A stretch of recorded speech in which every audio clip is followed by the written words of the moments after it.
জীবনে সকলেই তো সফল হতে চায়, কিন্তু দুঃখজনক হলেও সত্য যে সবাই জীবনে সফল হতে পারে না। এর অনেকগুলো কারণ থাকতে পারে।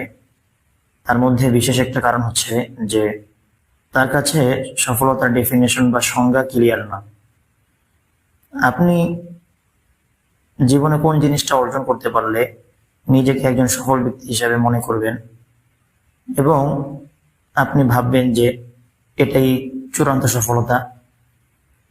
দেখুন, কারো কারো নিকটে অনেক সম্পত্তি অর্জন করা এটাই সফলতা, কারো নিকটে অনেক খ্যাতি অর্জন করা, সুনাম অর্জন করা এটাই সফলতা, কারো নিকটে অনেক সম্মানিত হওয়া এটা সফলতা, কারো নিকটে অনেক সেলিব্রিটি হওয়া, মানুষের কাছে অনেক পরিচিতি লাভ করা এটাই সফলতা। তো এই সফলতার বিভিন্ন ধরনের মানদণ্ড এবং সংজ্ঞা এক একজনের কাছে এক একটা হয়ে থাকে।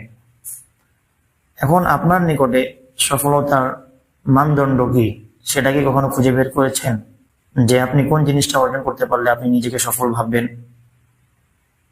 তো এই বিষয়টা যতক্ষণ পর্যন্ত আপনি ক্লিয়ার করবেন না, আপনার সফলতার সম্ভাবনা অনেকই কম। কারণ আপনি জানেনই না যে আপনি কি অর্জন করতে চাচ্ছেন। বিষয়টা অনেকটা এমন হয়ে গেল যে আপনি নদীতে নৌকা নামিয়ে দিলেন, কিন্তু কোথায় ঘাট করবে সেটা আপনি জানেন না। অথবা আপনি প্লেন উড়াচ্ছেন, কিন্তু কোথায় ল্যান্ড করবেন এটা আপনি জানেন না। তো সেক্ষেত্রে আপনার সঠিক জায়গায় পৌঁছার সম্ভাবনা খুবই কম।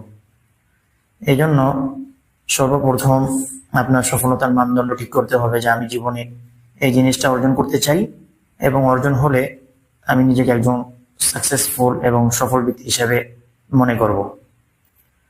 পরিশেষে বলতে চাই যে আপনার নিকটে সফলতার সংজ্ঞা যেটাই হোক না কেন, আল্লাহ তাআলা কোরআনে কারিমের মধ্যে সফলতার সংজ্ঞা দিয়েছেন, ক্বাদ আফলাহা মান তাযাক্কা ওয়া যাকারা ইসমা রাব্বিহি ফাসাল্লা। যে ব্যক্তি আত্মশুদ্ধি করেছে সেই সফলকাম হয়েছে। তেমনি ভাবে অন্য আয়াতে কারিমার মধ্যে ইরশাদ করেন, ফামান যুহজিহা আনিন নারি ওয়া উদখিলাল জান্নাতা ফাকাদ ফাজ। যাকে জাহান্নাম থেকে মুক্তি দিয়ে জান্নাতে প্রবেশ করানো হয়েছে সেই প্রকৃতপক্ষে সফলকাম।